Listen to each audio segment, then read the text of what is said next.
My little lubricant packets. In the hospital, they're gonna look like little ketchup packets where you tear and you just kind of open it up. But we'll pretend this is our lube. And then of course, the suction kit, the open suction system.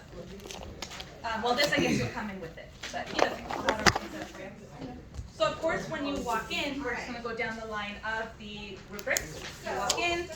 Hi, ma'am. I'm Lily. I'm gonna be your respiratory therapist today. Can I verify your name, date of birth, and medical record number? Then I'll repeat back to you the information you need. You won't be able to verify because there's no arms here. And I'll say, okay, sounds good. I want to see that you're doing infection control. I'll have some sanitizer at the bedside. You put on some gloves. Looks like the doctor ordered some NTS for you today. NTS? What's that? Have you ever had that? No, of course I've never had that. I don't know what that is. Well, NTS, it stands for Nasotracheal Suctioning. It's this invasive maneuver that's supposed to help clear out the secretions that you're having trouble coughing up on your own. Right? So kind of give them a little bit of the aided where you're explaining what you're about to do with them. Then, if we're just going down the line of the rubric, the other thing I want to hear incorporated into your opening statements to the patient is, while I was in your chart, I took a look at your hematology and your lab values, and it looks like you're not on any blood thinners or anything that's concerning to me that you'll potentially bleed more when you're having this procedure done, because it is an invasive procedure. There's the potential of trauma. It could nick you a little bit. So if you were on blood thinners or your platelets were low, I'd be concerned that you would have a problem with bleeding out. But that's not the case for you because I checked your orders and you're not a patient that could potentially experience that. Then we're just moving down the line again. At that point, now it's time to check vitals. There's no chest. I won't have the pulse ox out. I want to be pretty quick about this competency. So you'll just tell me. I'll check heart rate, respiratory rate, breath sounds now. So I'll tell you, well, heart rate's like 115, breathing like 28, breath sounds sound like horse crackles. They're only sounding like 87. All of that should compute. Sounds like they're having a hard time. I need to clear those secretions. Okay, definitely looks like you would benefit from this procedure NTS that the doctor ordered. So let's go ahead and get started. To start, the first thing I want to see you guys do is hyperoxygenate your patient. Oops. Hopefully that doesn't happen to you guys, but these all should be fairly screwed on. And then I want to see that you're doing it the way that we discussed. Checking for the flow, plugging it in to oxygen source before you actually put it on the patient, and then using the proper gas source for a non-rebreather, which is a minimum of 10, or you can flush it, because we're trying to see that inflated bag. I'll leave it at 10 so you guys can hear me. All right, ma'am, I'm just going to put this on over your face. Okay, comfortable? All right, now that I have my patient hyperoxygenated, what I can do now is get my kit ready. Oh no, excuse me. What I can do now is get my machine ready. So I'm going to come over here, turn it on, making sure that I occlude the port to set the suction appropriately. And what's appropriate suction pressure? 20 to 30. Oh wait. What is it? Said the wrong one. Wait, for 100 to 120. I thought I heard 30. Yeah, we said 20 to 30. It must have been the machine. I didn't hear you guys. What was the 20 to 30? That was the other one. Oh, yeah. Suction pressure. It's 100 to 100 120. times 20. Yeah. This machine, it's noted in centimeters of mercury, so that means I have to set it to 10 to 12. So to do that, you have to put the port, and I'm going to watch to make sure, because I'm going to set it too low or too high, so I want to see you guys dial it in. So 100 to 120. But on there it's 10 to 12, right? And then for the sake of saving our voice and that kind of thing while we're doing it, once I see that you set it, we'll go ahead and turn it off so we can hear each other. But in the real world, of course, suction will be kind of set on there. So once it's set, now we can begin opening the kit, because the thing, why I try to get as much ready as possible before opening the kit was because as soon as I open the kit, it's as if I'm getting ready to begin a sterile maneuver, right? So might as well do as much as I can without the stress of keeping something clean before having to done that, right? So I'll make sure everything's kind of ready to go. Everything near 5, I have my suction ready. Now I can open up the kit. And kind of just leave it open like this, because you have a nice working space if you need it. When you open it, you're going to find that you have a basic.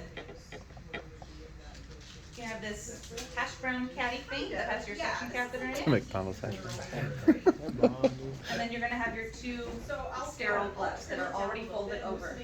So if you feel like you have bigger hands, make sure that's something you're doing when you practice your anymore, make sure that they actually fit.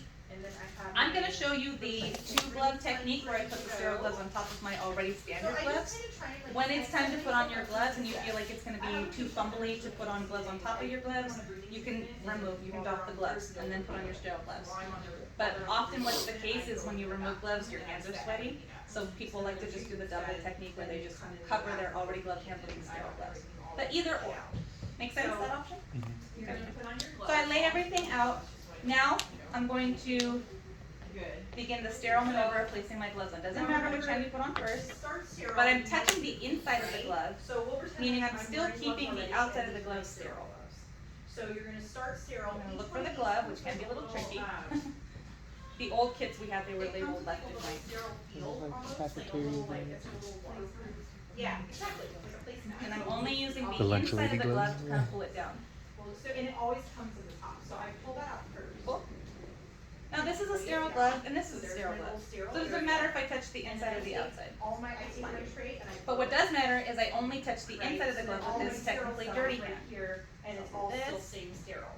So then I do as much as I can. And then take my sterile glove to help pull it down. Glove hands before I go sterile. So then I'm going to, and since we're only using.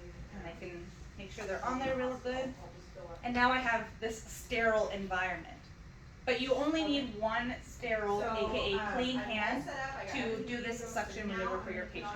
So I'm gonna want you to identify, this is gonna be my clean hand, this is gonna be my dirty hand. Or vice versa, this is gonna be my clean hand, this is my dirty hand. I'll call this one my clean hand. Whichever one you call the clean hand is the only hand that can handle the catheter. That means the dirty glove, it can touch whatever, it can handle other things. You need this hand to do the brunt of the work. This hand, the clean hand is only gonna handle the catheter. So that being said, this dirty hand can grab the packet. My clean hand, it can touch the catheter, so I'm gonna use it to pull that out. Clean hand, or I'm sorry, dirty hand, so watch the clean hand, it's only gonna be touching the catheter this whole time. The dirty hand can touch the port. This is part of the dirty environment. I'll hold on to this with my dirty hand. And this is just a technique thing. I like to wrap the catheter around my clean hand. Because if I don't, and I'm just kind of doing one of these and I'm not paying attention, it's gonna like flick your body or the table or something. So just wrap it around so you know that you're keeping it clean. Now with my dirty hand, I can actually affix it to the suction port. Right, so only touching the catheter with my clean hand. Dirty hand, I can now come over and take the oxygen off my patient. Now this one, they're all different. This one has a little. At this point, I can use my dirty hand to get the lube out. And you just pull it right out. We're pretending, So I'll right? have my, Like it is. extra And then I can one take right my next to me and extra catheter, one kind of right dip it in And that so lube, and now I'm getting ready to go in there, right? I'm gonna put it in So the tell suture. your patient, this is an invasive procedure, well, you have to tell them this part, but remember, it's an invasive thing that could cause a lot of, like, discomfort. And then I So ask them, get consent, are you ready? I'm gonna say yes. It's its own whole section of the competency. So if you're not asking, it's like minus 3 points. You ready? Okay, going in, making sure that we're not applying suction. To apply suction to the catheter is to occlude this port. Just like you press the button on the closed suction catheter, to activate the suction on that, you press the button. To activate suction with this is to close the port here. So leave it open. You're only suctioning as you're withdrawing. So to insert, are you ready? Yes. Going in, this is a good test question to be mindful of. A good technique to be mindful of is to rotate your catheter as you're inserting. But if you're not, let me do this. If I just shove it in like this, I'm going to hit resistance pretty quickly in the back. You'll find that it's not going to insert as effectively. So coming in while rotating the catheter. And that's it. So when you go to put it back in, you're gonna do the same way. I feel resistance. Do the sideways. What should I do after feeling resistance? Then I turn. Draw it back by about a centimeter or And two. then Very you're gonna good. pull. Now I'm going to occlude the port. They're gonna kind of. That activates suction. And then you. That's when your 15 seconds starts. Now as I'm suctioning, I'm spending 15 seconds swishing it around, and it's kind of like circular motion because it's going to kind of do this dance around the sides of the trachea. So I can come up and out, spending 15 seconds while I'm applying suction to suck the patient out. So Now you have to imagine with an adult human person shoving this plastic catheter down their throat, they're going to be really irritable. So they're going to be coughing, coughing, coughing. Let's get them immediately on oxygen right after that suction attempt. Notice that as soon as I pulled the catheter out, I forwent the whole clean versus dirty thing. It doesn't matter. At that point, it's out. Now these are just normal gloves at this point. If I needed to suction the patient again, then I have to go get a whole other kit and start over. But these are just, I'm treating them like normal gloves at this point. So I have my suction on.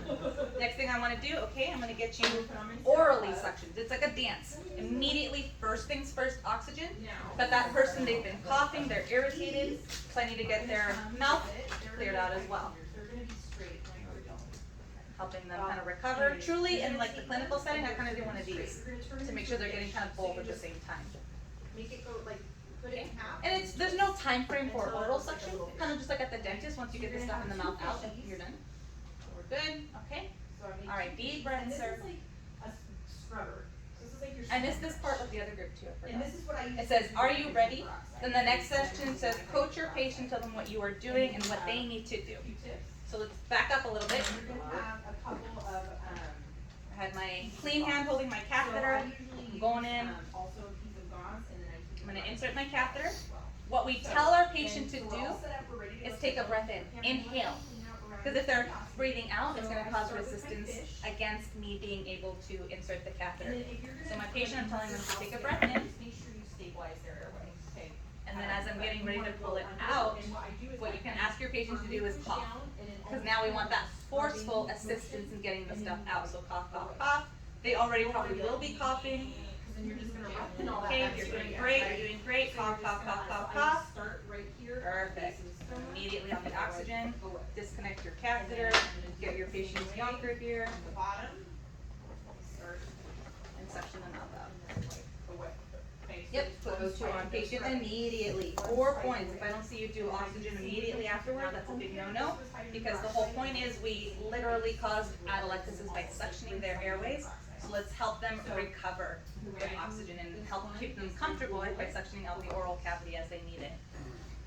Now at this point, you're realizing that the maneuver's close to done, so you're going to go ahead and assess your post vitals. That was the maneuver. Nasotracheal suctioning is quick and done. It's quick and dirty. So you get in there, you assess your vitals, or you tell me now, I'll check post vitals, and I'll tell you, these are your post vitals. And if I tell you something to the effect of heart rate is 117, respirations are 32, and breath sounds are still coarse crackles, what does that indicate? Another. We should do it again. But if I tell you maybe the breath sounds are clear and you're satting 100% now, So now I. all right, looks like it works, sir. Make sure you let your nurse, then it's easy sailing after that. All right, sir, anything else I can do for you? Can you get you anything? Thank you for coming. I'm gonna go document everything, so I give you those last follow-up points that you need for any competency assessment that you guys do. What I want to see before you're exiting the room is putting your patient back the way you found them. They were not using a non-rebreather when you came in. This is something that we use short-term emergency situations, so I would like to see that you've removed that oxygen therapy device before you leave, because that would be a big no-no to leave them on such high-flow oxygen for an extended period of time. You're leaving the room, nurse comes in there, they think they're on there for a reason, they're gonna see that and be like, come on. Maybe call a rat call, and that was your fault, because they called a rat call for no reason. So procedure's done, they don't need their oxygen anymore. Just give them the oxygen in order to help them, I guess, recover from the maneuver itself. Once you see that they've stabilized, which you will see because they tell you what the vitals are, then you're good to go. Miss Bernie, I have a question Yes. really quick. As you're suctioning and you're like swirling it around kind of in place, is that included within the 15 seconds that you're supposed to stay in, like as you're pulling it out? Yes. Okay. So 15 seconds starts after you withdrawn about a centimeter from the, so you felt resistance, it pulls back about a centimeter, you occlude the port, that's when your 15 seconds starts. Okay, And the maneuver of suctioning is me withdrawing it and withdrawing it in that circular so motion. you don't keep it like in there, you like immediately. No ma'am, start yeah, pulling very it good out. thought to Okay. consider, because we're not doing 15 seconds down there, Yeah, no. it's 15 seconds as we're coming up. Okay. Very good point to consider, No matter what. considering a question you might see later today. They're like a bucking broccoli. What could potentially happen if I I left the catheter down The in there. tissue. You're gonna suction up the carina. You can cause damage to the carina. What's the other thing that we could stimulate if I'm Now I do it a in there little too bit long? loose because I'm planning on The response from the autonomic nervous system, there's a nerve there. Do you see how I'm working Because of on what? still keeping my fingers By stimulating the carina, I have stimulated a vasovagal response. The vasovagal response could drop their heart rate. This is the whole point why we only give ourselves 15 seconds in there. Because the longer you're in there, or if you're leaving it stimulating that area too long, then you cause the potential for that vasovagal response, which does bottom out the heart rate, which is a big problem. We don't want to bottom out our patient's heart rates. Good thought. So Glad would we a, got there. would a contraindication of this whole procedure be a blood thinner? I just don't wanna like Yes. overwhelm you guys. Okay. There are Because you said with the I have to double swirling. check what the ARC says, but I'm pretty sure. I don't know. Yeah, I think it's contraindicated if they're on blood thinners. Okay, because you were doing like the swirling motion. I just figured like if you, Bang, bang, bang. yeah, you're gonna cut something and then. Less likely coming out, Okay. more likely shoving it in. Okay. So that's how you rotate it, so it kind of like rubs off like the walls of it. Correct. Okay. I'm rotating because you're not going to What cause was this damage called? coming out as you're rotating it out, Suction of because the mouth what up. you're coming into contact with, Oh, if you're the one that- if you're doing NTS, it's it's on on the somebody that needs packet. it, which means those airways are covered with gum. Okay. They're clear. So it's not likely you're even coming into contact with the walls at all. You're coming into contact with the stuff you need to get out. And you don't put it like you're not like There's some RT2 like going like foot in and out. Like when you're sectioning, you just one straight Oh, pull out. one, yeah, don't go in and